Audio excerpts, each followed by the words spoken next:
L'histoire de ce livre commence en 83, à la fin de l'exploitation de Cyrano de Bergerac, où je jouais Cyrano. Je termine épuisé, aphasique, j'ai perdu ma voix, mais comme disent tous les toubibs, c'est dans ma tête. Je ne sais plus trop quoi faire, et le lendemain, je reçois un coup de fil d'une réalisatrice qui me propose de partir tourner un film à Beyrouth. Beyrouth, lorsqu'elle m'en parle, tout de suite, ça nous évoque la guerre, mais elle me rassure, elle me dit non, c'est la fin de la guerre, il ne se passe plus rien, bon, c'est encore un peu en chantier, c'est un peu encore chamboulé, mais la vie se passe très bien, et vous verrez, il n'y aura pas de problème, etc. Nous partons, je dis nous partons parce que je veux à tout prix être accompagné par ma femme que j'aime, et puis aussi parce que j'ai peur de partir tout seul, et nous laissons un enfant d'1 an et demi à Paris. Et l'histoire que j'essaie de raconter, c'est tout simplement la traversée de ces 2 mois dans une ville en guerre. C'est donc un domaine que je ne connaissais pas, une autre façon d'être et de vivre que j'apprends. Voilà, c'est ça, et c'est l'histoire de ce danger permanent que je découvre, de cette trouille au ventre, de cette aussi formidable sensation de la vie à tout moment, uniquement parce que justement on est à trouille au ventre, que j'essaie d'explorer, de vous raconter dans ce livre.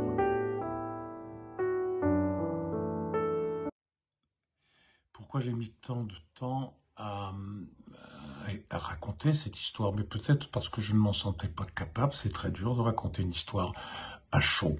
Soit on est excessif, soit on est encore trop émotif, on manque tout simplement de distance. Et puis je pense que j'ai vieilli. Il me semble qu'il y a quelque chose de l'ordre de la plénitude, peut-être même de la sagesse, qui m'invite, qui toque à ma porte et qui me dit raconte ce qui sans doute te touche le plus, qui t'a sans doute le plus frappé dans ta vie. Et ce qui m'a sans aucun doute frappé le plus dans ma vie, c'est ce simple moment où je me suis retrouvé avec un pistolet sur la tempe, tenu par un enfant de 14 ans qui tremblait, qui avait la main sur la gâchette.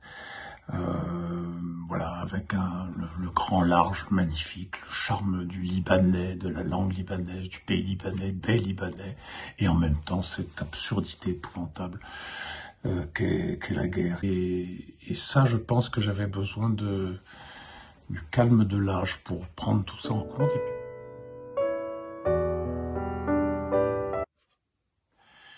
Oui, incontestablement, c'est aussi pour cela que je l'ai écrit, bien évidemment.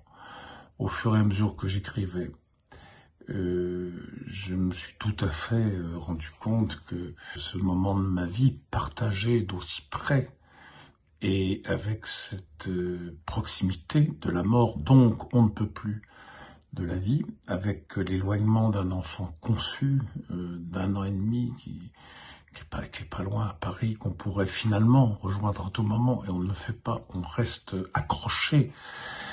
Pourquoi? C'est ce que j'essaie aussi d'expliquer à ce pays. J'avais le droit de me révolter, j'avais le droit d'en avoir marre, j'avais le droit de dire merde, j'ai peur, je rentre, et je ne l'ai pas fait.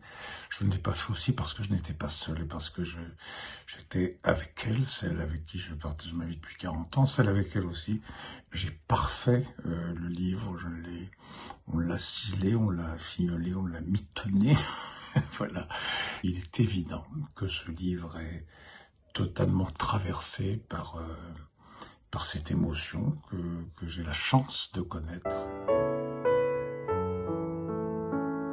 En conclusion, qu'est-ce qu'on peut attendre de ce livre? Moi, ce que j'attends, c'est d'abord d'avoir réussi à vous avoir bien raconté cette histoire, une histoire, que l'on sente bien que cette sorte de jonction qu'il peut y avoir entre la perte de la voix et en même temps la retrouvaille de la voix et la perte d'identité qui se produit lorsqu'on se trouve étranger dans un pays complètement en guerre, qui lui-même est complètement aphasique, qui a perdu la voix et sa voix.